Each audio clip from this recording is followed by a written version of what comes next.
ఆంధ్రప్రదేశ్లో ఎన్నికల వాతావరణంలో ఇప్పుడు ఊహించని ఎదురు దెబ్బలు, ఊహించని జిమ్మిక్కులు జరుగుతున్న నేపథ్యంలో టాలీవుడ్ ఇండస్ట్రీ పెద్దలు సైతం ఇప్పుడు మెల్లమెల్లగా వాళ్ళ మద్దతు ఎవరి వైపు ఉంటారో అన్నది కూడా మెల్లమెల్లగా ప్రకటించడం మొదలెట్టారు. తాజాగా ఇటీవల మహేష్ బాబు ముఖ్యమంత్రి జగన్మోహన్ రెడ్డి గారిని ఎవరూ ఢీ కొట్టలేరని, ఖచ్చితంగా ఆయన మళ్ళీ అధికారంలోకి కుండబద్దలు కొడుతూ వస్తారు అంటూ ఆయన చెప్పారు. ఇక తాజాగా ఇదే బాటలో అక్కినేని నాగార్జున కూడా అడుగులు వేస్తున్నట్టు తెలుస్తోంది. ఇటీవల ఆయన ఒక మీటింగ్లో మాట్లాడుతూ సినిమా వాళ్ళం హైదరాబాద్లో ఉంటూ ఆంధ్రప్రదేశ్ రాజకీయాల గురించి మాట్లాడడం సరికాదన్నారు ఆయన. నన్ను తెలుగుదేశం పార్టీ తరపున మాట్లాడమని ఒత్తిడి తీసుకొచ్చారని, అక్కడ జగన్ గారి గవర్నమెంట్ బాగానే ఉంది, అక్కడే ఇండస్ట్రీ, అందుకే ఇండస్ట్రీ నుంచి ఎవరు ముందుకు వచ్చి మాట్లాడడం లేదు, ముఖ్యమంత్రి గారి పాలన అద్భుతం అంటూ అక్కినేని నాగార్జున చెప్పుకొచ్చారు.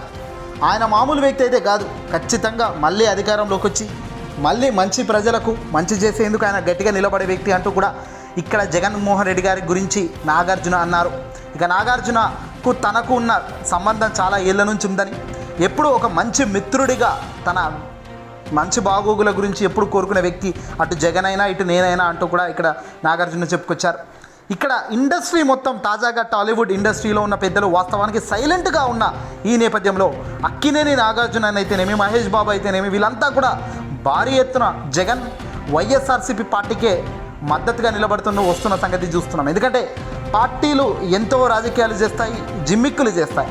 ఇక్కడ గమనించండి, చంద్రబాబు నాయుడు తెలుగుదేశం పార్టీకి సంబంధించిన వాళ్ళు నాగార్జునను టీడీపీకి భజనాది కొట్టమని, టీడీపీని జాకిలు పెట్టి లేపమని బతిమలాడిందట, చెప్పమన్నారు, కోరాడట. ఇక్కడ క్లియర్గా తెలుస్తుంది.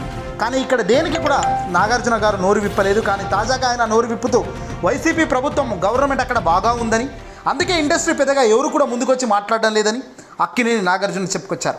అంతా బాగుంది కాబట్టి ఇండస్ట్రీ సైలెంట్గా ఉంది. ఇక ఇన్ కేస్ ప్రభుత్వం మారాల్సిన పరిస్థితి మాకు ఉంటే మేము కూడా గట్టిగా గలమెత్తే వాళ్ళం, కానీ గలమెత్తే పరిస్థితి లేదు. అక్కడ జగన్ గారి ప్రభుత్వం సూపర్గా నడుస్తుంది, మళ్ళీ అలాగే కొనసాగింపుగా రావాలని కూడా కోరుకుంటున్నామంటూ అక్కినేని నాగార్జున, హీరోగా ఉన్న నాగార్జున, అందరి మనసులో ఒక గొప్ప స్థానంలో ఉన్న నాగార్జున ఈ వ్యాఖ్యలు చేయడం ఇప్పుడు ఎంతో గొప్ప ఊరటనిస్తుంది. వైసీపీ అభిమానులు కూడా గుడ్ జాబ్ అంటూ కామెంట్ చేస్తున్నారు. ఒక మంచి కోరుకోవడంలో, మంచి తపనతో ముందుకు అడుగు వేయడం తప్పేమి కాదు. ఎందుకంటే తెలుగుదేశం పార్టీ వాళ్ళ మాదిరిగా ఇదిగో కడుగుపిచ్చుకొని బతిమలాడి జై కొట్టుకునే పరిస్థితి వైసీపీకి లేదు. మంచి చేశాము, ప్రజలకు మేలు చేశాము, ఆ మేలు మరింత మేలు మళ్ళీ అధికారంలోకి వస్తే చేస్తామని అధికారిక ప్రకటన చేస్తున్నప్పుడు మంచిది, అదే పాలన కొనసాగింపుగా ఉంటే బాగుంటుంది, అంతకు మించి ఇంకేముంటుందంటూ కూడా ఇక్కడ నాగార్జున చెప్పడం చాలా గొప్ప విషయం. ఏదేమైనప్పటికీ కూడా నాగార్జునే కాదు, చాలామంది టాలీవుడ్లో సంబంధించిన పెద్ద పెద్ద హీరోలు వైసీపీకి వెనకాల జై కొడుతున్నారు. కానీ అఫీషియల్గా మాత్రం ఎవరు కూడా ముందుకు రావడం లేదు, ఎవరు కూడా పలానా పార్టీకి ఓటు వెయ్యండి అని చెప్పడం లేదు. ఎందుకంటే వాస్తవానికి ఎన్నికలు పోలింగ్ దగ్గరికి వచ్చిన ఈ సమయంలో ఇప్పుడు ప్రభావితం చేసినట్టు అవుతుంది కాబట్టి వాళ్ళ నిర్ణయం ఖచ్చితంగా వాళ్ళు వెనకడికి వేస్తున్నారు. కానీ కొందరు కూడా ఇక్కడ నాగార్జున కూడా వైసీపీకి ఓటు వేయండి అని చెప్పడం లేదు. కానీ అక్కడ గవర్నమెంట్ బాగుంది, అలాగే ఉంటే బాగుంటుంది కదా, దాంట్లో ఇబ్బంది ఏముంది అన్నట్టు, అందుకే ఇండస్ట్రీ కూడా సైలెంట్గానే ఉందని కూడా తాను చేస్తున్న వ్యాఖ్యలు ఇప్పుడు అర్థమవుతుంది.